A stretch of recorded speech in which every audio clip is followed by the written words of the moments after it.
Hello, you're listening to Mike Madden on the Art Show podcast. Here you'll find interviews with authors, musicians, artists and anyone else in and around the arts. Some of the interviews are taken direct from the Art Show on Expat Radio, with one or two specials in between.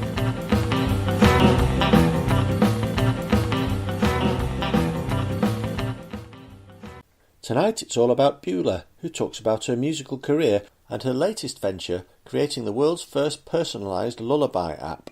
It was first broadcast on Expat Radio on the 13th of May 2019. Good evening, this is Mike Madden on the Art Show on Expat Radio, and don't forget to check out our new website, expatradio.uk. Tonight I've got a very special guest who's had a very varied musical career, but she is now in a space where almost no one has been. So welcome to the show, Beulah. Hi there. That's even a musical introduction, fantastic. Now, you're here to talk about the world's first personalised lullaby app, which you've just given a name to. So you can announce that live on air. It's Rockabye Boo. Rockabye Boo, as I say, the world's first personalised lullaby app. A very exciting development, but we're not going to talk about that just yet. We'll leave that as a little teaser. And we're going to go back through Beulah's career. So back in the day, when you were at primary school, you were very shy, which obviously, as people listen to this interview, they'll find hard to believe. But you won a prize at age 11 for singing. Is that right? Yeah, that's right. But before that, I just wouldn't sing to anybody. And I used to sing in the garden. And then if anybody came anywhere near, I'd just stop singing. And I remember at school, they'd made an announcement in assembly that they were going to do this competition. I remember thinking, well, I'll enter that. That sounds all right. So I went home and said to my mum and dad, there's a competition at school. I'm going to enter it and I'm going to sing a song from Phantom of the Opera because my dad had taken us to see it a couple of weeks before. And they said, I distinctly remember my dad looking at my mum and then my mum looking at me and saying, but you can't sing. And I was like, no, actually, I can. I can actually sing. I think I can. I'm going to enter it anyway and just see how we go. And then, yeah, I won it, which to everybody's amazement, including all the teachers, all the students, and most importantly, my family. So Phantom of the Opera must have had quite an impression on you to go from being shy to actually inspiring you to sing in a competition. Totally. I mean, I remember on the train home, I don't know how I'd done it because it was something that I wasn't even aware I could do, but I knew all the lyrics only to the songs that I really loved. And they were always the super emotive ones, like Think of Me, and All I Ask of You. In fact, it was All I Ask of You that I sang, even though it was a duet. I kind of reworked it and made it into a solo piece.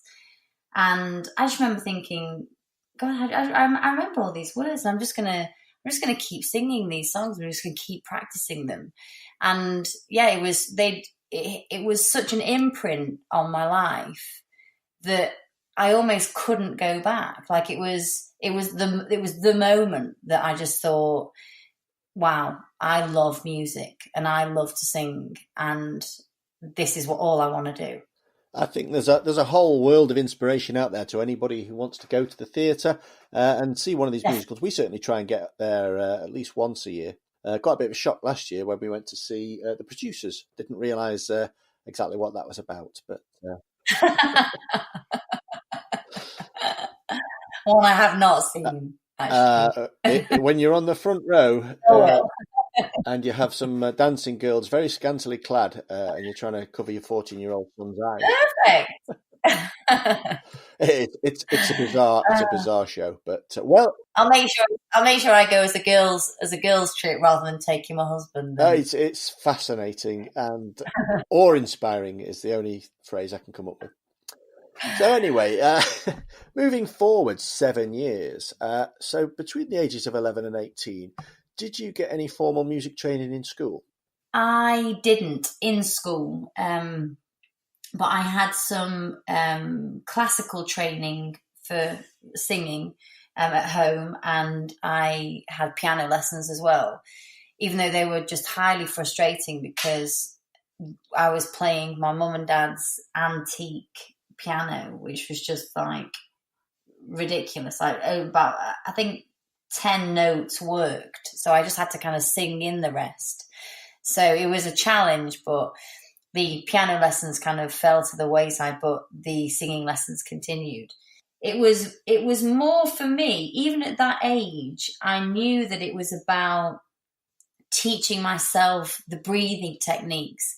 And I kind of inherently knew that if I could sing classically, it would kind of set me up for whatever I wanted to do.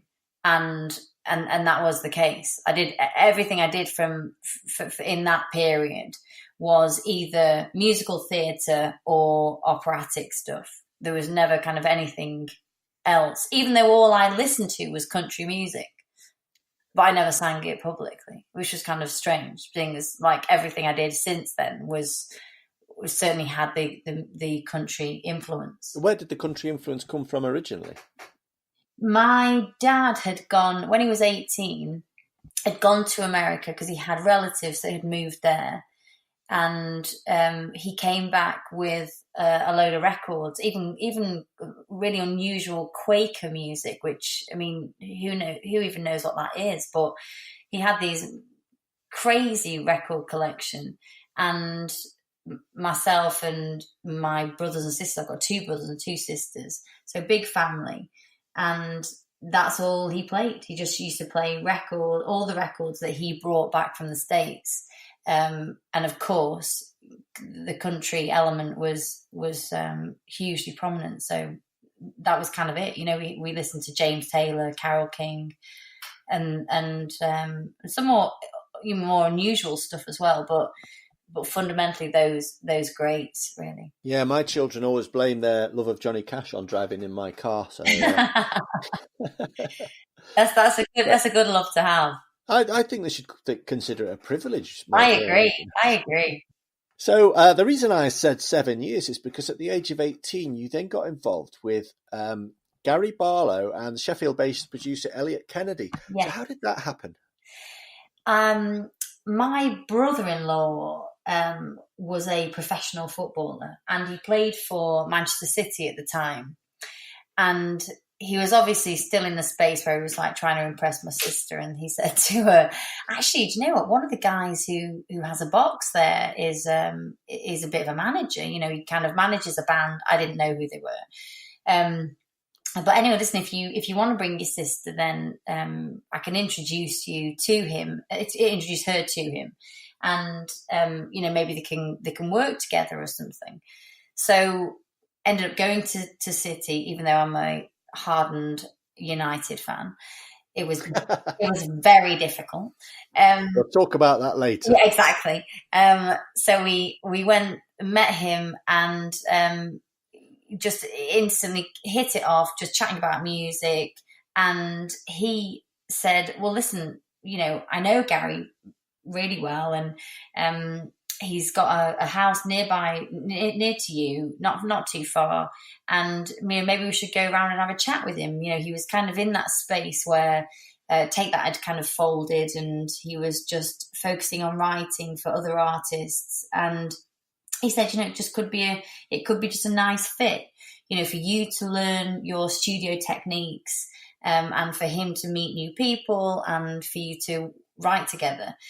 So that's what we did. So I went for a coffee, and we hit it off immediately, both being, you know, loving being Northern, was maybe kind of like the biggest connector. And yeah, I remember staying there. I think we planned to go for a coffee, and I ended up staying for about 7 hours, just chatting away. And that was it. It was the beginning of a firm friendship. I know Gary can divide opinion, but actually his autobiography has been amazingly well received. And yes. And I guess the meeting with Gary was something that shaped your career, and you decided to go into the music business. Yeah. But what did your family say about that? Because it can be a fickle industry. They were surprisingly supportive. I think Strangely, because I hadn't been a Take That fan, I'd kind of missed that boat, really. I know that, like, some of my school friends had kind of, were into boy bands and everything, but because my roots were so fundamentally in what I would class as real music, which sounds terrible to say, but that was kind of where I came from. So certainly boy bands, girl bands, I never really it was not my vibe at all. So when I met him, it was purely connecting with him as a writer and as a producer. And I think I relayed that well enough to my parents for them to just trust it. And he was working really heavily with Elliot Kennedy, who you mentioned earlier, Grammy Award-winning producer, amazing guy, and second father to me, just absolute legend. I mean, I can make that statement now, having known him 20 years. But I just knew on that same day when I met him that we would be in each other's lives forever. And because of that, I think it was actually Elliot, strangely, when my parents met him, it was him that kind of offered that comfort, and they knew that it was just going to be a safe path for me. So where did you see your place in the music industry? Because I know sort of obviously your late teens, early 20s, you kind of, I don't know, starstruck or see the bright lights. Where did you see yourself going? To be honest, Mike, I started off as Gary's demo singer. Gary and Elliot were writing for people like Westlife, Victoria Beckham, a French artist called Lara Fabienne, and I was just kind of enjoying the fact that I could be a tool for them to kind of record different types of music for different types of artists. And I just was kind of taking what I could from it, which was to be able to be in a studio and learn that craft. So being in a studio is completely different, as you well know, to being live on stage or, doing a gig somewhere. It's completely different. And, Gary was tough on me. I'd be recording backing vocals, and when you're recording backing vocals, if you're going to do, say, 4 tracks of the same vocal, you've got to be so in sync with each track so that it sounds like it's only one voice, but you've got like the kind of depth of 4 voices. And he'd just be hard on me. He'd be like, no, again, no, again, no, again. And, there were times where I just thought, my God, I was going to swear then, but my God, at 18, I have literally left school and I'm working with Gary Barlow and Elliot Kennedy, and he's actually shouting at me. Now, I remember that was like a moment of thinking, you're either going to just have to take this on the chin, Beulah, and just like bed in and just take it and just know that it's going to make you a better singer, or you just don't come back tomorrow. And of course, being the person I am, was just like, yeah, no, come on, yeah, again, come on. I remember that first day that we did the backing vocals for the Lara Fabienne album. I had gone there at about 9:00 in the morning, and we didn't finish till about 4 a.m. And it was just constant singing. And I remember driving home nearly in tears, but also thinking, what an achievement. And actually from that day, I kind of knew that our friendship had been totally solidified because they had a deadline and I helped them meet it. And so together we did it. And it was the kind of tough love moment that I needed, actually. Right. So moving a little bit further on, when you were 23, you moved to London. Yeah. So was that a conscious choice with something specific in mind, or did you just think that your big break might come down there? Do you know what? It was a difficult one for me because I had it really comfortably, actually, with Gary and Elliot. They had a fabulous production team going on, and I was going there, 3-4 days a week, singing different tracks, meeting different people. But I just kind of had that moment of thinking, if I don't go now, I'm just going to be a demo singer for the rest of my life. Now, not that there's anything wrong with being a demo singer. I loved it, and I absolutely embraced every single second of it. But I just felt I owed it to myself to give it the best shot that I possibly could.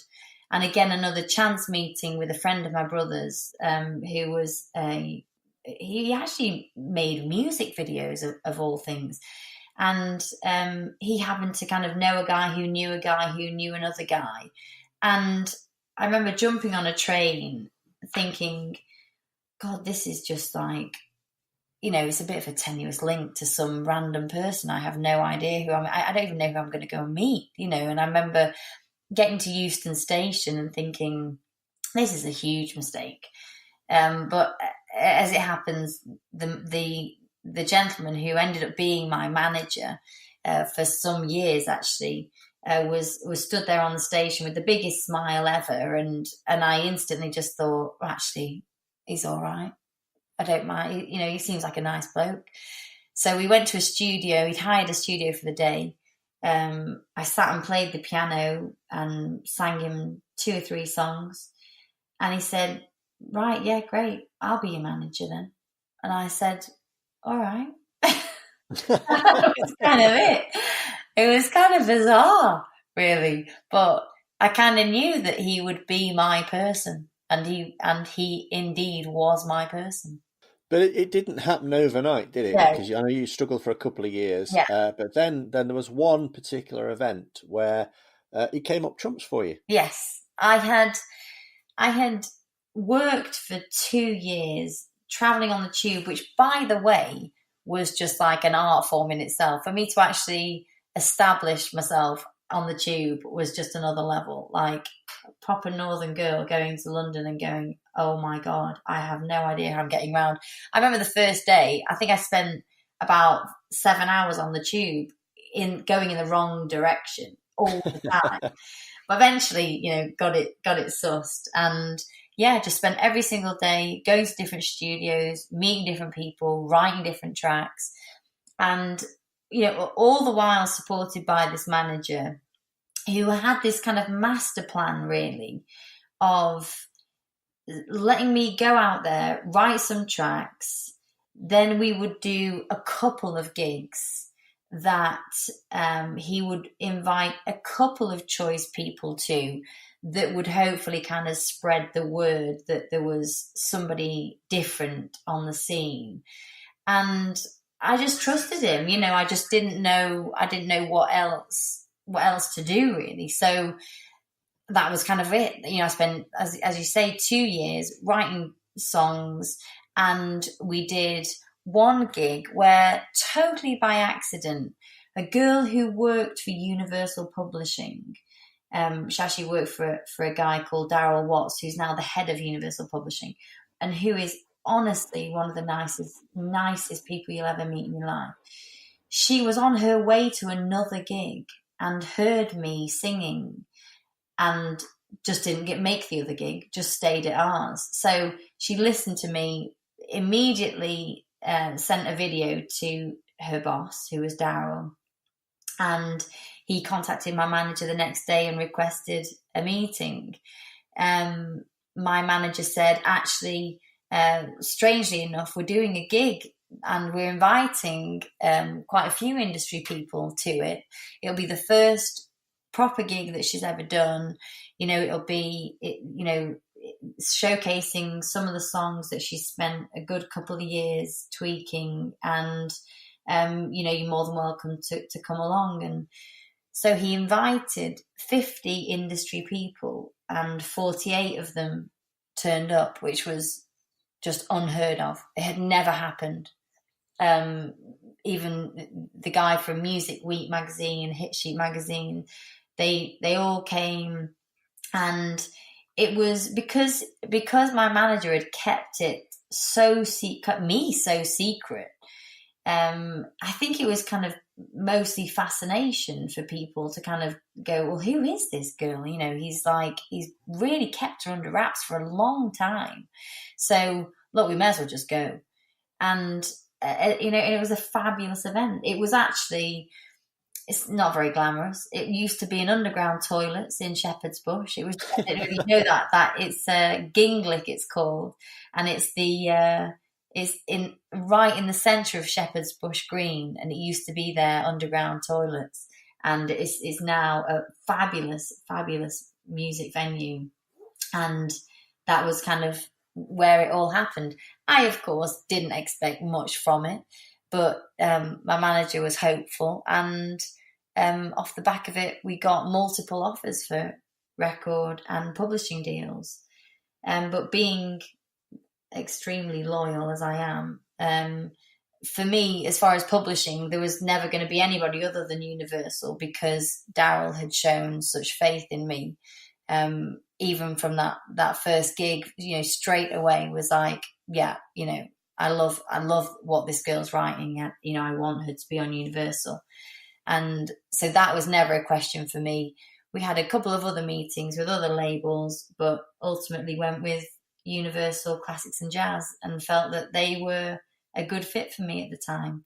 And that was kind of the beginning of making the album process. Right. Well, it's a few twists of fate along the way there, but we're going to take a break from that now and just share with the listeners some of your work. And this is from your recent recorded album, Hollow, and this is called River.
And that was River by Beulah from her album Hollow. This is Mike Madden on the Art Show on Expat Radio. Tonight, my special guest, Beulah, is talking about her musical career. So we've just gone through the torturous journey to getting a deal with Universal. And then you decided to make the album Mabel and I in 2006. I did, yeah. I met record producer John Kelly. He had done all the Kate Bush records, and he'd worked with Paul McCartney, you know, a few other greats. And just on a personal level, we just got on. We just hit it off straight away. And there were other people, you know, that Universal were kind of pushing me towards, and I just was like, no, you know, just feel that this guy is just gonna get it. I feel like he's just in it, you know, he's on board. And that for me was always a big thing. It was always a gut thing, you know, to go with. And we made that decision and recorded at Air Studios in Hampstead, which was amazing. And used all the musicians that had gigged with me as well, like over the years. And that was a tough decision as well, because everybody wanted me to use session musicians. They were like, oh no, you know, it needs to be perfect. It needs to be perfect. And for me, it was like, well, you know, if people love what I am singing live, then that's the thing that we need to capture. And I think very often, you know, especially, I know we're going to talk about me going to Nashville, I'm sure, but, you know, especially kind of listening to session players, even though they are exquisite at playing, there's just not as much heart and soul. There's not as much feeling, I don't think. And these guys had played with me, you know, for 18 months, gigging in and out, you know, top of the country, bottom of the country. And I just felt I owed it to them, and I owed it to the record to use them. And we made what I think was a great record. It's a great point you make about the people who actually record with you, because I know some artists just go to the studio and pick up whatever session musicians are there, but others that they almost insist that those session musicians come on tour with them and you all get the same sound, the same feeling for the music. Yeah.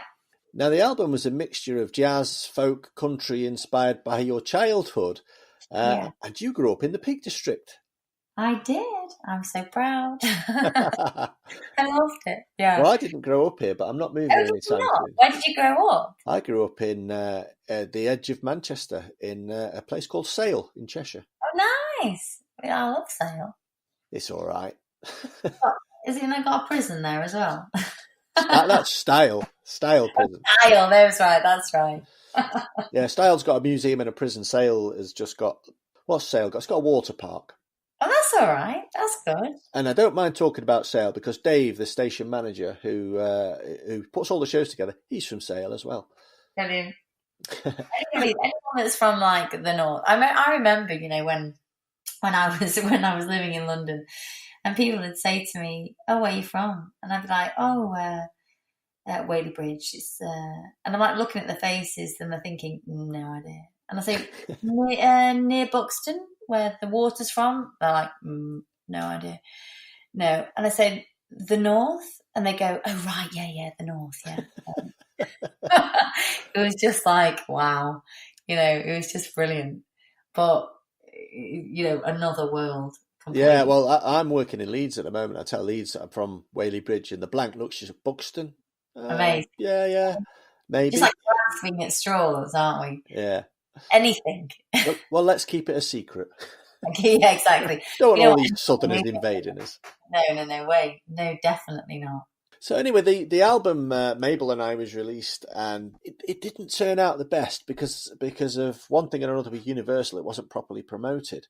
So a very interesting next step you took. Yeah, I went to Nashville, which was just such a natural place for me to be. Like, you know, having grown up on the records that my dad had played, and just always been obsessed with country music and, you know, Americana music, and just songs with stories, you know, that meant something. I mean, you know, we played River just now, and when I lived in Nashville, there was actually a bed of water there. I'm not sure whether it would be classed as a river there. I'm not sure, but it became quite famous for these young star-crossed lovers, real life Romeo and Juliets, just killing themselves, which was just ridiculous. Of course, we were just like, this is amazing that people are doing this,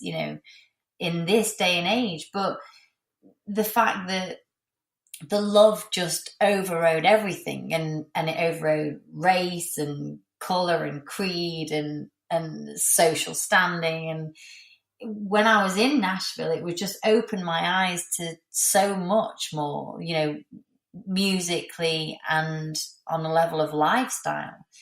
And I loved it. Nashville for me was very much the north of America, like obviously as you go to places like New York, they're very much like the South here, but certainly the South in America I felt was very northern in its approach, and I felt totally at home, and I loved it. Yeah, I get that comparison. The friendliness of the people as well. Yeah. And your love of country comes out in many of the tracks. But when you went to Nashville, you originally went for 2 weeks. So what did you actually hope to achieve in those 2 weeks? To be honest, I didn't really know. I think I was feeling, I just kind of wanted to go and to see. And I think we all go on a gut feeling of whether we belong in a space or not. And I'd always been hugely receptive to that. Like I've always listened to myself and, gone with my gut feeling, and kind of almost said yes and then thought about it later, but knowing that every opportunity is worth having, and what's the worst that can happen. And I remember getting on the plane and my mama sending me a message and saying, you sure you're all right? However, everything had gone down with Universal, and, you're okay? You sure you're in a good space to go? And I said, I'm in the best space to go. Everybody goes to Nashville to write about heartbreak and all the horrendous things that have happened to them. So I was like, this is just like, trust me, this is going to just be made for me, And I remember I had quite a cosmic moment on the very first day I arrived. In fact, actually, I went with Elliot Kennedy, interestingly. And he'd done a lot of work out there, and he was just like, look, just come with me. Let's just go. We'll go for a couple of weeks, and I'll introduce you to some people, and we'll see how we go. Anyway, he left after a couple of days, and I remember being in Starbucks, and I was sat there on my own, and I was sat next to a girl with 2 kids, and they were kind of rowdy kids. Didn't bother me. But one of them knocked my coffee over me. And I remember thinking, well, here we go. This is brilliant. I've just arrived. I'm now completely on my own because Elliot's left. And the whole thing just became very real and a bit scary. And anyway, we got talking, and this girl said, "Oh God, I'm so sorry. I totally apologize." And I said, "Oh, just don't worry about it." And she said, "Oh wow, you're English." And I said, "Yeah, I am." Northern even. Yeah, exactly. And she said, introduce herself as Amy Foster. Now, Amy Foster is a fabulous songwriter. She wrote Home for Michael Bublé. Amongst other fabulous tracks. I, of course, didn't know that at this point when she'd introduced herself. And long story short, she was going through a divorce. I was had arrived in a place I didn't really know. I wasn't hugely comfortable, just like kind of being in a hotel on my own. And she said, well, listen, we both kind of need a friend, and, let's spend some time together. Let's write together. And I ended up living with her for about a year, and her 2 girls, and it was a real haven for me.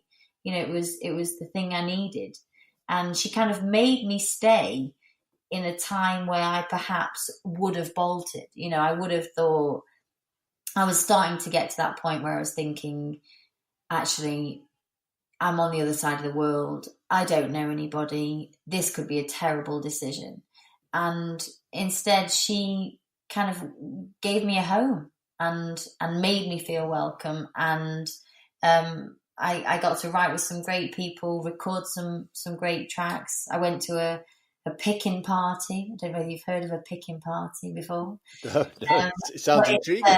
Yeah, it's a bluegrass, as in picking the guitar. Ah, right. A bluegrass party, and I went with a songwriter friend called Sarah Siskind, who wrote "Simple Love" for Alison Krauss, and Alison Krauss turned up. So, I mean, she was and is still one of my biggest influences in music.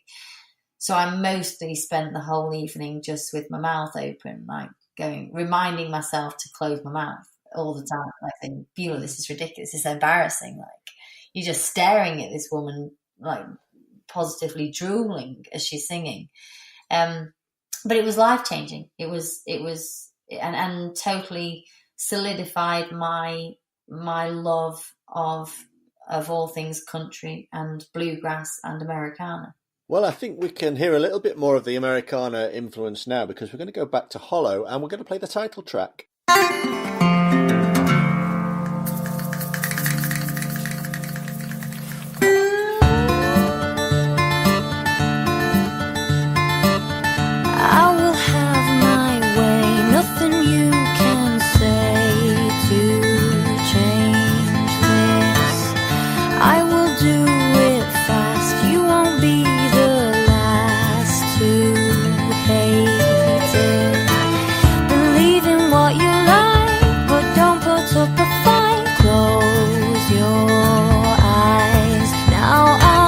To the hollow where no one else can follow,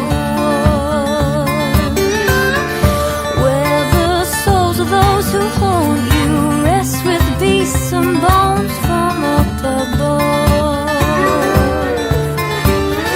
I will have my way, nothing you can say to change this. You won't need a thing, you can leave your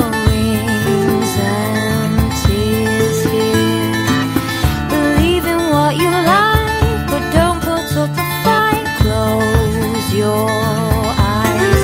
Now I'll take you to the hollow where no one else can follow,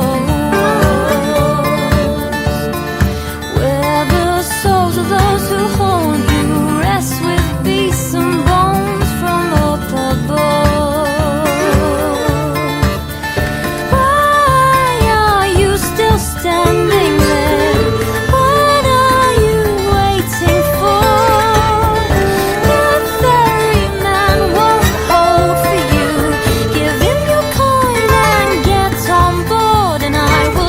To the hollow where no one else can follow,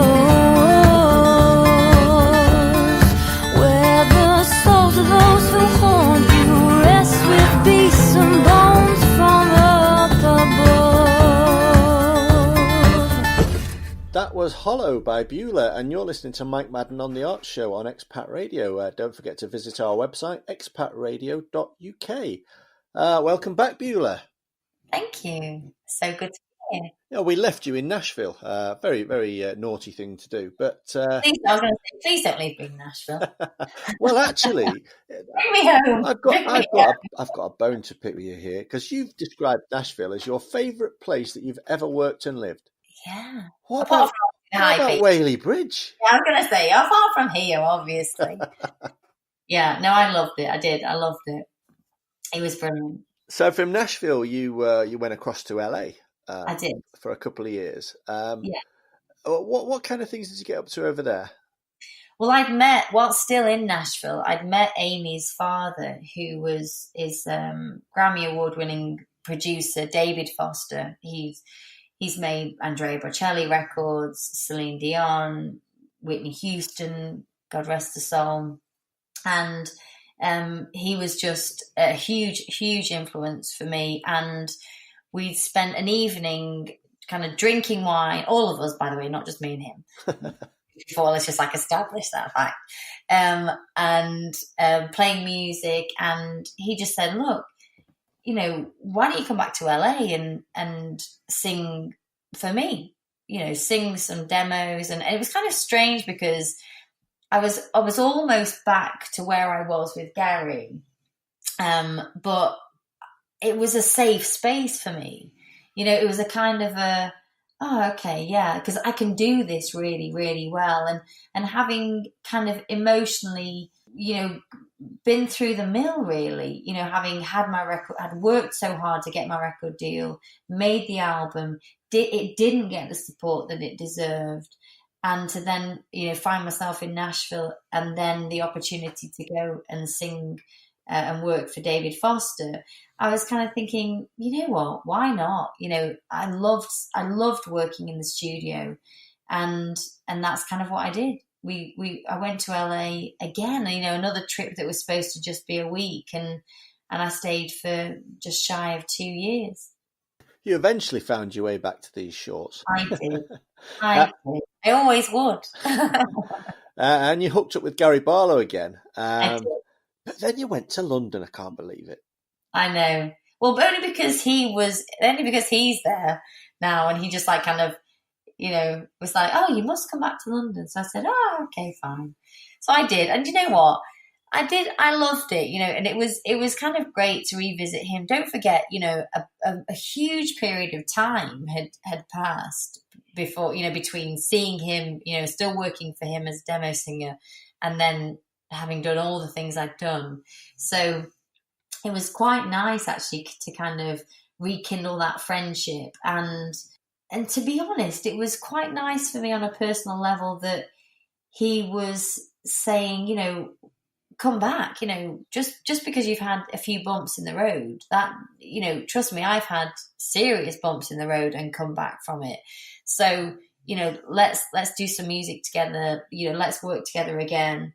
And we did, you know, it was great fun. I did a lot of dance music and some other alternative stuff that I would never have done really. So on a musical level, it was great. It was a challenge, and as always, I kind of accepted it. It was great.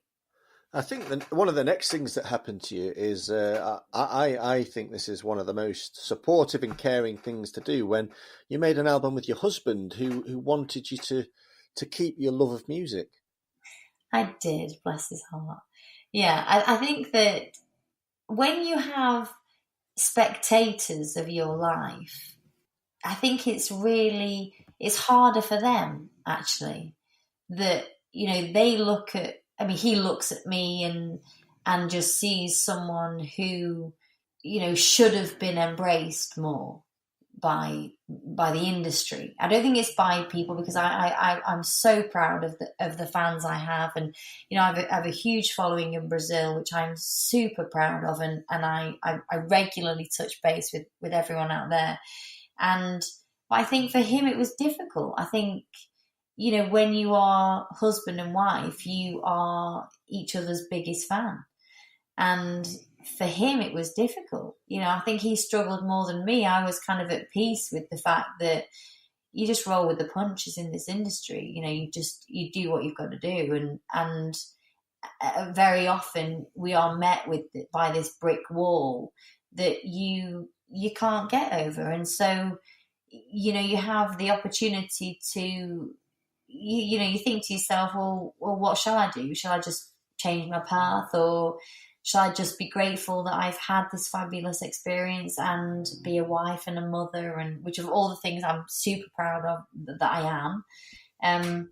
But no, it was kind of not enough for him. He was like, no, you know, forget it. We need to make an album. We need to make an album and make a record of the songs that you've written in this interim period, which we love, you know, and so that's what we did. We went to London, found a great producer, and we made Hollow, and it's an album that I adore, and still stayed true to my roots, still stayed true to the fact that we used musicians that were not famous musicians. They weren't session players. They were just kids, you know, but who played really well.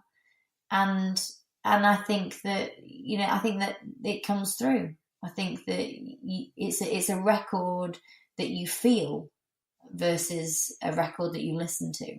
I think it's certainly one to be proud of. We've already heard a couple of tracks from it. Thank you. But I think the other thing you just mentioned when you went back with Gary was to write some dance tracks, which is a bit of a change in direction.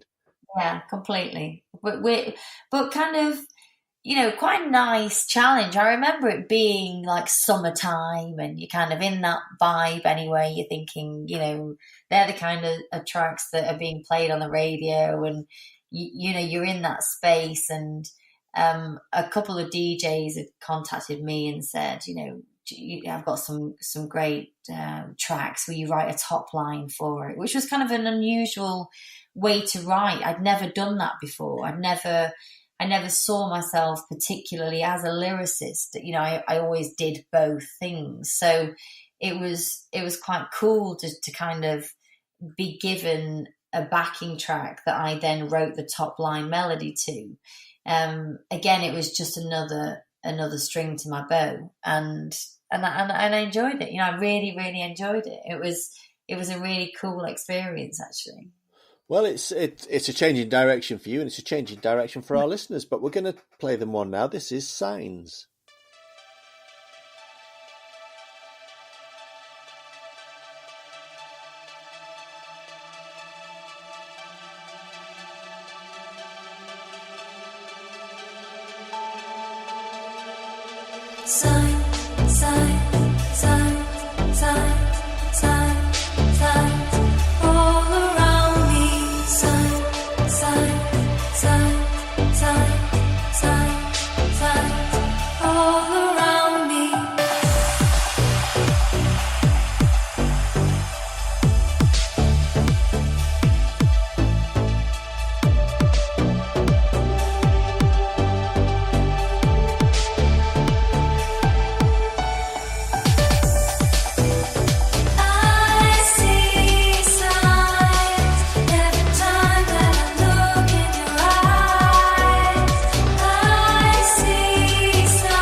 And that was Signs by Beulah, and you're listening to Mike Madden on the Art Show on Expat Radio.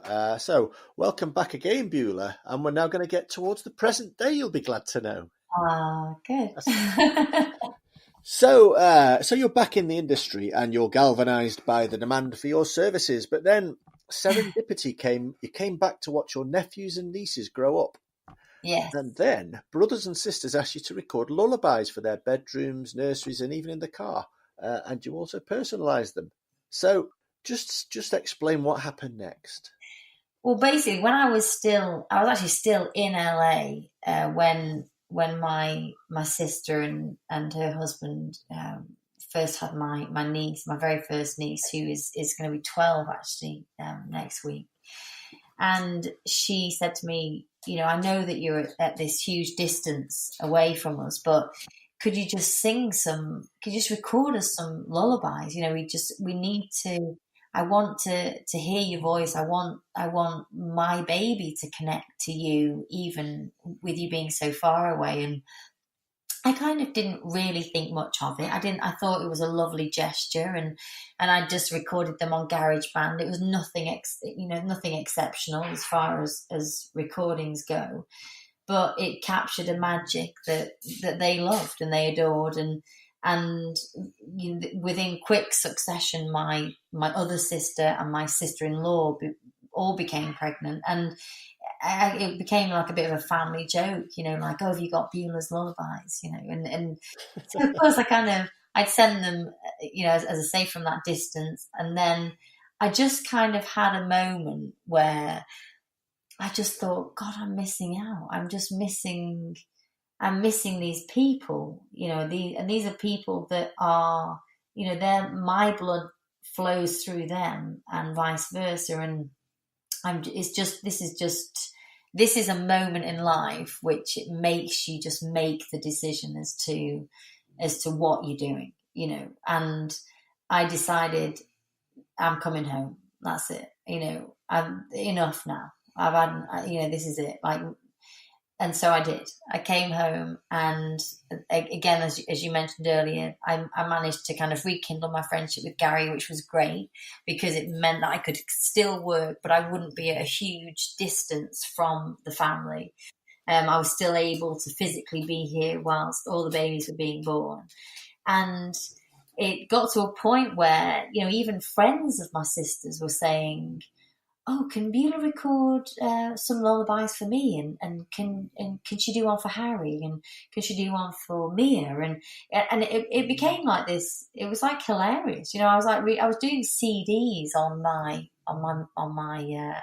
laptop, and just sending them to my sisters, just going, oh yeah, they could, that's that one for Georgie, and that's that one. It was like hilarious. And Ben, who's my husband, said, that you should be doing this for everyone, for every mother, every father, every aunt and uncle and grandparent, that they kind of want to share in that love for this new being, that comes along. And so the idea for Rockabye Boo was born because my nieces and nephews could never pronounce Beulah, so they used to call me Boo, which was actually what my dad used to call me as a child. So it's quite sweet, really, kind of going full circle there. And so I was Aunt Boo, and so I started recording the lullabies for them, but also for every other child, and so I recorded over 5,000 names, all individually, into the lullabies. And I've got an amazing kind of body of work now that I'm really, really proud of. We've got personalised lullabies and other original lullabies as well. Very, very British, very traditional. And, it's lovely for me when I see the effect that, say, the new Mary Poppins film has had on a generation that have no idea who Mary Poppins even is. And it kind of has, solidified my faith in this project and in this app, because it's super British, it's super quintessentially British, but it is more than that. You know, it's magical. It's about going to a dreamland and you know, children having no worries and not having to think about things other than, you know, fun stuff and you know, all things magical and all things great. And I feel that, you know, I'm hoping at least we've captured that. So that's kind of where we're at. We're building the app as we speak from the ground up, and I'm excited about it. You know, I'm excited because it is absolutely from my heart and soul, and it's from a place that is pure and real. I think it's an absolutely brilliant idea, and I think the genius really is the app, because kids use technology more than we do. They're used to getting their entertainment, getting everything from an app, and whilst a young child might not be able to direct Alexa to sing them a lullaby, it's kind of they fiddle with phones and all sorts these days. Yeah, of course. I mean, I think that as well, it's like, you know, I think that again, because of this, the world that we are living in with, you know, I mean, I look at our daughter Wolf, and she, you know, she can pick up my phone and get herself on YouTube Kids, and she's watching, you know, Peppa Pig before you know it. And it's amazing. It's a great skill. I understand it's a sign of the times, but at the same time, you know, I would never want her to miss out on the kind of imprint of my own childhood, which was totally, you know, just getting into bed, reading a book, and, you know, having our father read to us as, you know, as kids, something, you know, like something from Mary Poppins or Peter Pan. You know, it was really so traditional. And I'm hoping, at least with Rockabye Boo, to bring a bit of that back to the bedroom, really, you know, to kind of say, it's great to be on your iPad, it's great to watch this, that and the other, but really the power of music for children is huge. You know, the power of music for us all is huge, but especially children. And I think it is a way to hopefully soothe them into sleep, or certainly into a restful place before bed. And I'm kind of flying that flag really for, you know, keeping kind of one foot in the past, really. Yeah, and as I say, I think it's a fantastic idea, and there is literally no one else doing anything like this. I did once come across American banjo and fiddle player Dennis Kaplinger, who produced Rockabye Baby, which was basically lullaby renditions of Elvis Presley songs. No way. Yeah. We'll have to check that out. It did a 50 CD series of lullabies. No way. It did, yeah, but Amazing. Elvis Presley was his favourite artist, which kind of goes against the lullaby, really. We know music's music, isn't it? You know, people take what they want to take from it. So when can we expect I know it takes a huge investment to get it out there, but when can we expect it on our phones and tablets? I mean, we're hoping it's going to be 6 months from now. You know, we've got a hugely dedicated team behind it, that we, you know, we're not delaying in any way, but at the same time, we want to make sure it's right, you know, so that the design is right. And I've kind of done the hard bit, which is what I say to everybody else. It's like, you know, I've recorded the songs now. You know, this is over to you. You know, my husband is hugely involved in the design of it and the business side of it, and he's kind of managing the rest of the team, and I'm just kind of sitting back now and just thinking, you know, I'm focusing on the new lullabies that I'm going to be adding to the app later on in the year. So that's kind of where I'm at. But yeah, everybody else is building it from the ground up, really. My brother's doing all the design work. He's a great freelance graphic designer, and I've been lucky to kind of have everyone that's on board, they've got that kind of integrity. And, you know, it's a nice place to be. It's a nice place to be able to build something where everyone's on the same page and everyone's a fan of it. So what's next for Beulah? Because you might have to record more lullabies. You'll certainly have to record more names, I would imagine. Yeah.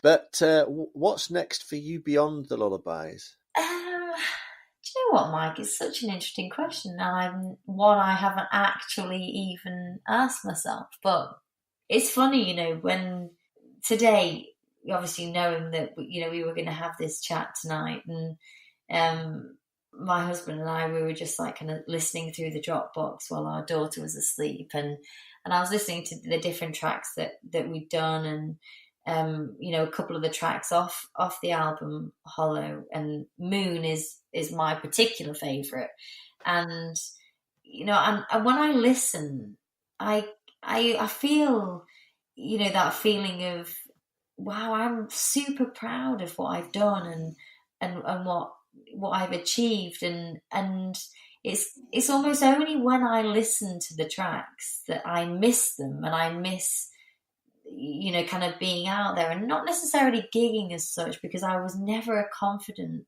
performer ever. It always made me slightly nervous and a bit kind of awkward. I'm socially not great anyway, but it was a bit out of my comfort zone. But it did make me realize that I need to keep recording and work with different people to capture different tracks and tracks that I write, and I'm hoping that I will always do that, with the support of my husband and my family and everybody else that believes I still should, which very often is kind of what you need, isn't it, really? You need that nudge from everybody else that goes, come on, I have our daughters 2 now, and those 2 years have just gone by in a blink. I don't know where the time's gone. So it would be quite nice, as she's kind of becoming a little bit more independent now, and I can take more time for myself, and it would be nice to really kind of bed in and start writing some more stuff based on the experiences from when I stopped writing to now. I'm sure you've got a lot of material up your sleeve, and we certainly look forward to you producing it. So it's been a fantastic conversation. I've had a great time. We've run over our time, actually. But... Oh, no, we haven't. Oh, you'll have to just edit me straight out. Just keep editing. And hopefully you'll come back on in 6 months' time, or whenever the app is ready to launch, and you can give us a preview of it and tell us all about it again. Definitely, that'd be great, and it'd be a nice opportunity to maybe sing live as well. We can do a couple of tracks live. It'd be a nice evening. That would be amazing, absolutely amazing. So you've been listening to Mike Madden on the Art Show on Expat Radio with Beulah. So good evening, Beulah, and we'll speak to you soon. Thanks so much, Mike. I appreciate it. And we're going to play out with one of your own. This is Little Ship. Great.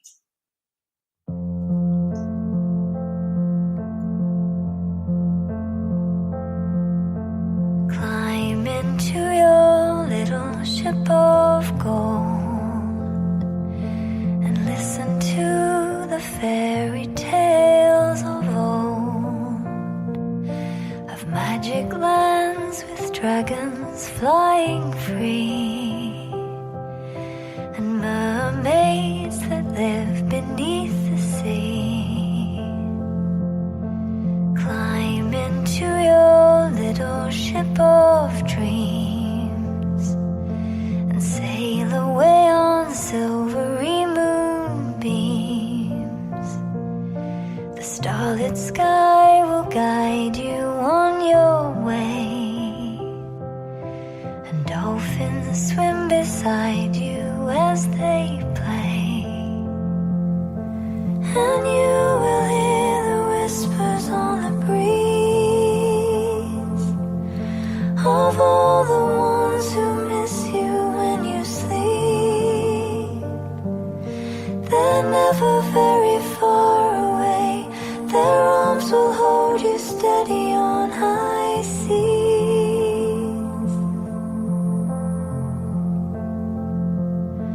and all the dreams you dream for will come true. You just have to believe they're meant for you.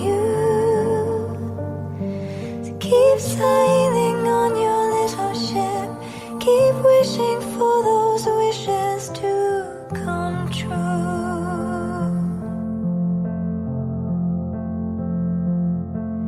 You will see the lighthouse calling home. The harbor bell is ringing in the dawn.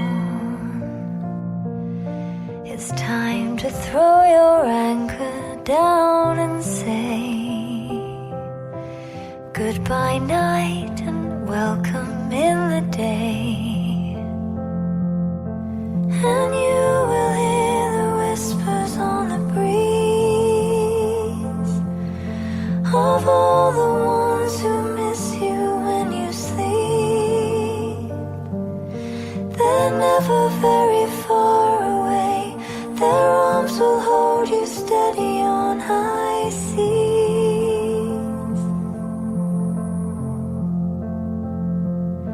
And all the dreams you dream for will come true.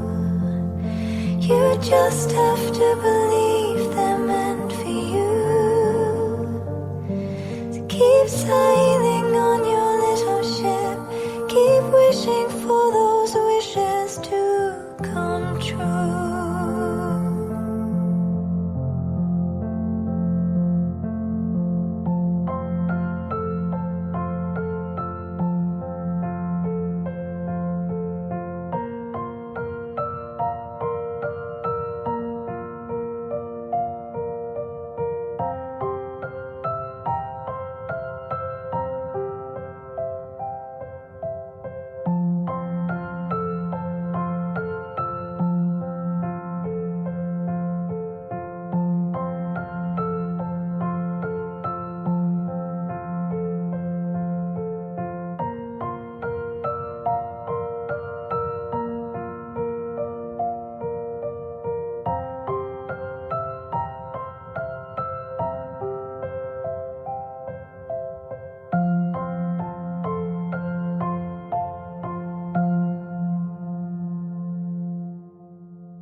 You've been listening to the Arts Show podcast with Mike Madden.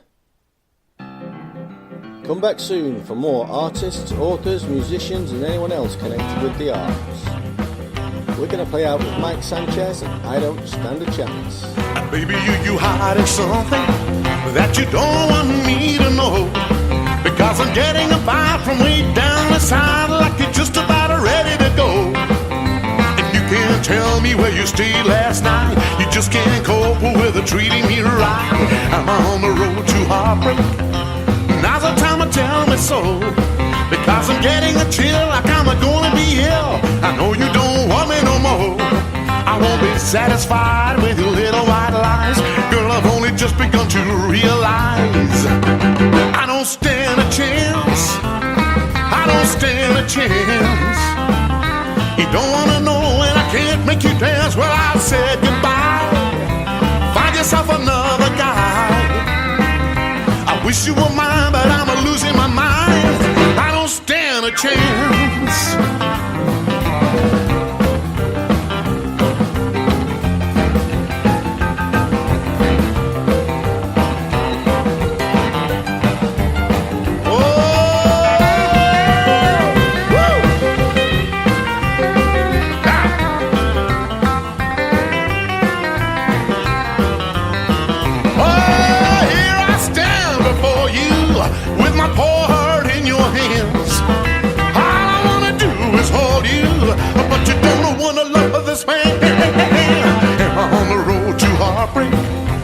Now's the time to tell me so, because I'm getting a chill like I'm gonna be here. I know you don't want me no more. I won't be satisfied with your little white lies. Girl, I've only just begun to realize I don't stand a chance. No, I don't stand a chance. You don't wanna know when I can't make you dance. Well, I'll say goodbye. Find yourself another guy. I wish you were mine, but I'm losing my mind. I don't stand a chance.